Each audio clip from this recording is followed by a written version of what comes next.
రాకాలోకంకి స్వాగతం. ఈ కంటెంట్ మీకు నచ్చినట్టయితే లైక్ చేయండి, మీ బంధుమిత్రులకి షేర్ చేయండి. ఇప్పటివరకు సబ్స్క్రైబ్ చేసుకోకపోతే సబ్స్క్రైబ్ బటన్ని నొక్కటం ద్వారా సబ్స్క్రైబ్ చేసుకోవచ్చు. అదేవిధంగా పక్కనే ఉన్నటువంటి బెల్ ఐకాన్ని కూడా నొక్కినట్టయితే మీకు రాకాలోకంలో కొత్త వీడియో పెట్టగానే నోటిఫికేషన్ ద్వారా తెలియజేయటం జరుగుతుంది.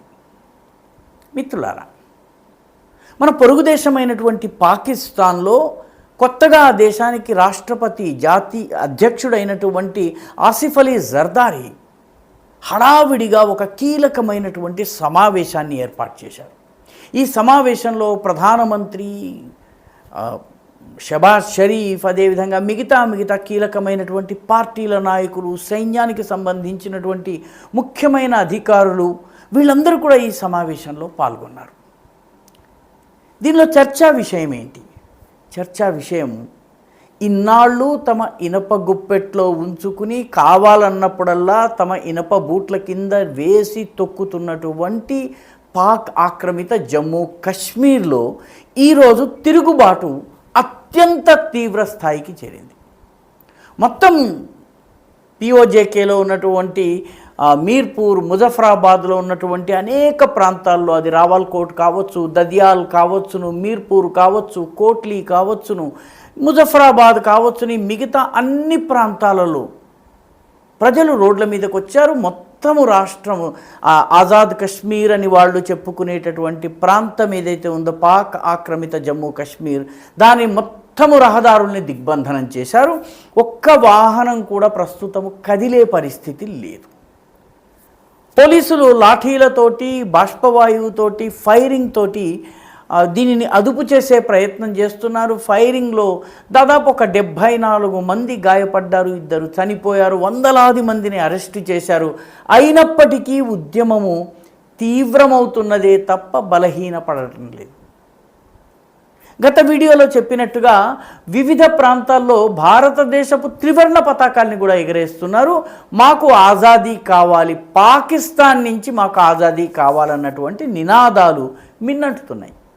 వాస్తవానికి ఒకానొక సమయంలో మాకు భారత్ నుంచి ఆజాదీ కావాలని మన వైపు ఉన్నటువంటి కాశ్మీరంలో నినాదాలు వినిపించే. ఇప్పుడు ఆ నినాదాలు ఆగిపోవడమే కాదు, అక్కడ త్రివర్ణ పతాకం సగౌరవంగా సగర్వంగా రేపరేపలాడుతోంది. ఇటు పాకిస్తాన్లో, పాక్ ఆక్రమిత జమ్మూ కాశ్మీర్లో మాత్రము తిరుగుబాటు నానాటికి తీవ్రతరమవుతోంది. దీన్ని అదుపు చేసే మార్గం లేక దేశాధ్యక్షుడైనటువంటి ఆసిఫ్ అలీ జర్దారీ, ఈయన మార్చి 10వ తారీఖు, ఈ సంవత్సరం మార్చి 10న దేశాధ్యక్షుడిగా పదవీ ప్రమాణ స్వీకారం చేశారు. ఈయన పాకిస్తాన్ పీపుల్స్ పార్టీకి చెందినటువంటి వాడు. అంటే సింధ్ ప్రాంతంలో కీలకమైనటువంటి party PPP, the Pakistan peoples party.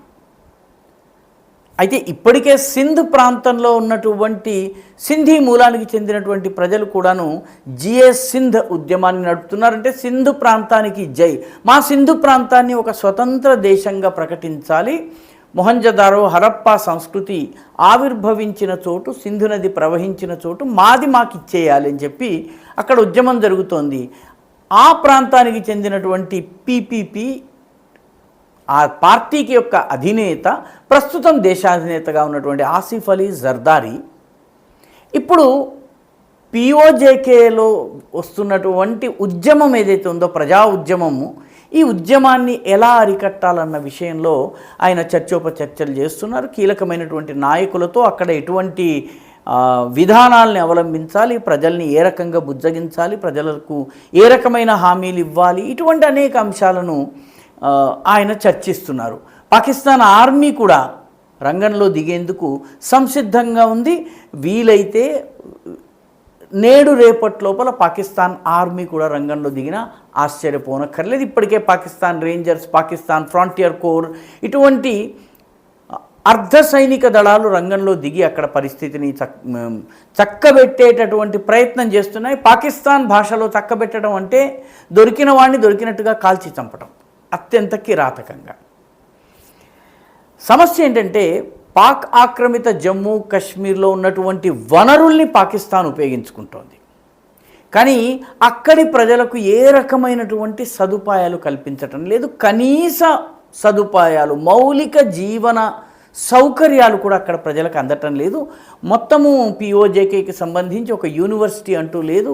University కోసం వాళ్ళు కరాచీకో లాహోర్కో రావాల్సినటువంటి పరిస్థితి ఉంది. అక్కడ వాళ్ళ పట్ల స్థానికుల వివక్ష ఉంటుంది. ఇవన్నీ ఎదుర్కొని వాళ్ళు ఏదో ఒక రకంగా చదువుకోవాల్సి ఉంటుంది. మొత్తం మీద రోడ్లు లేవు, విద్యుత్ సరఫరా లేదు, విద్యుత్ రేట్లను టారిఫ్ని పెంచేశారు. పర్యవసానంగా మిగతా పాకిస్తాన్ కన్నా ఎక్కువ రేటుకి విద్యుత్ తీసుకోవలసి వస్తుంది. ఇలా రకరకాల సబ్సిడీలు ఏవైతే ఇన్నాళ్ళు ఇస్తూ వచ్చారో ఆజాద్ కశ్మీర్ కోసమని, ఇప్పుడు ఆ సబ్సిడీలు ఒక్కొక్కటి ఉపసంహరించుకుంటున్నారు. ఎందుకంటే పాకిస్తాన్ ఆర్థిక పరిస్థితి బాగాలేదు. దీంతో అక్కడ ప్రజలు మా నీరు, మా వసతులు, మా ఖనిజాలు, మా రహదారులను ఉపయోగించుకుంటున్నందుకు మాకు రాయల్టీ ఇవ్వాలి అని చెప్పి రోడ్డు మీదకి వస్తున్నారు. తమాషా ఏంటంటే చైనా నుంచి పాకిస్తాన్లోకి వచ్చేటటువంటి మార్గం ఏదైతే ఉందో అది పిఓజేకే మీదుగా వస్తుంది. పిఓజేకేలో ఉన్నటువంటి మీర్పూర్ ముజఫరాబాద్ మీదుగా వస్తుంది. అదేవిధంగా భారతదేశంతో ఏదన్నా సరకు రవాణా చేసినట్టయితే అది కూడా అయితే జమ్మూ ప్రాంతం నుంచి పూంచ్ లోని గ్రామాల నుంచి మీర్పూర్ ప్రాంతానికి వెళ్ళాలి, లేకపోతే ఉరీ మీదుగా మన దేశంలోని ఉరీ మీదుగా పాకిస్తాన్ ఆక్రమిత కాశ్మీర్లోని ముజఫరాబాద్కి వెళ్ళాలి. ఇప్పుడు ఇది కూడా ఆగిపోవడంతో అక్కడి ప్రజలకు చాలా ఇబ్బందులు కలుగుతున్నాయి. ధరలు పెరిగిపోయినాయి, ప్రభుత్వం పట్టించుకోవడం లేదు, తాగునీరు కూడా లభ్యం కావడం లేదు. మొత్తం పాకిస్తాన్కి నీళ్ళు ఇచ్చే వాళ్లకు ఈరోజు తాగునీరు దిక్కులేనటువంటి పరిస్థితి. దాంతో ప్రజలు స్వచ్ఛందంగా రోడ్ల మీదకి వస్తున్నారు. 1971 తరువాత ఇంత తీవ్రమైనటువంటి తిరుగుబాటు, ప్రజా తిరుగుబాటు పాక్ ఆక్రమిత జమ్మూ కాశ్మీర్లో ఇంతవరకు జరగలేదు. ప్రతి సంవత్సరము దాదాపు నెలలో 2 సార్లు 3 సార్లు ఉద్యమాలు జరగడము, ఆర్ పార్ జోడ్దో అంటే అటువైపు ఉన్న కాశ్మీరము ఇటువైపు ఉన్న కాశ్మీరాన్ని కలిపి వేయాలి అన్నటువంటి డిమాండ్ కానీ, లేకపోతే భారతదేశంలో మమ్మల్ని విలీనం చేయాలన్నటువంటి డిమాండ్ కానీ అప్పుడొకసారి ఇప్పుడొకసారి వస్తూ ఉంటుంది. ఇప్పుడు ఏకంగా భారత జెండాలు ఎగిరేటటువంటి పరిస్థితి పాకిస్తాన్లో వస్తోంది. పాకిస్తాన్ జెండాని తగలబెట్టడము, పాకిస్తానీ పోలీసులను చితకబాదటము, పాకిస్తానీ వాహనాల్ని ధ్వంసం చేసేయటము, ఇవన్నీ కూడాను పరిస్థితి చేయి దాటిపోతోంది. దాంతో పాకిస్తాన్ ఒక్కసారిగా పాకిస్తాన్కి సంబంధించిన ఎస్టాబ్లిష్మెంట్ ఏదైతే ఉందో ఆసిఫ్ అలీ జర్దారీ నాయకత్వంలో అత్యవసర సమావేశం ప్రారంభించింది. ఈ వీడియో చేసే నాటికి ఆ సమావేశం కొనసాగుతుంది. ఈ పరిస్థితిని ఎలా అదుపులోకి తీసుకుని రావాలి, వాళ్ళకి ఎటువంటి రాయితీలు ఇవ్వాలి, వాళ్ళని ఏ రకంగా బుజ్జగించాలి, ఇవన్నీ కూడాను చర్చిస్తున్నారు. వాస్తవానికి అవి ఏమన్నా చేసేది ఉంటే ఇన్నాళ్లలో చేసి ఉండాలి. పాకిస్తాన్కి ఆక్రమిత జమ్మూ కాశ్మీర్ని తన గుప్పెట్లో పెట్టుకోవాలి, తన పంజరంలో బంధించి ఆ పంజరమే స్వతంత్రం అనేటటువంటి స్వాతంత్రం అని భావించేలా చేయాలి. కాబట్టి పూర్తిగా ఆజాద్ కాశ్మీర్గా పేరుకు ఆజాద్ కాశ్మీర్ అంటూ పాక్ ఆక్రమిత జమ్మూ కాశ్మీర్ని పూర్తిగా అణిచివేయటం జరుగుతుంది. దానికి వ్యతిరేకంగా ప్రజలు ఉద్యమించేసరికి ఇప్పుడు ప్రభుత్వానికి దిక్కుతోచక అత్యవసర సమావేశం చేస్తోంది. ఇవాళ్ళో రేపో సైన్యము పాక్ ఆక్రమిత జమ్మూ కాశ్మీర్లోకి వెళ్ళినా కూడా మనం ఆశ్చర్యపోనక్కర్లేదు.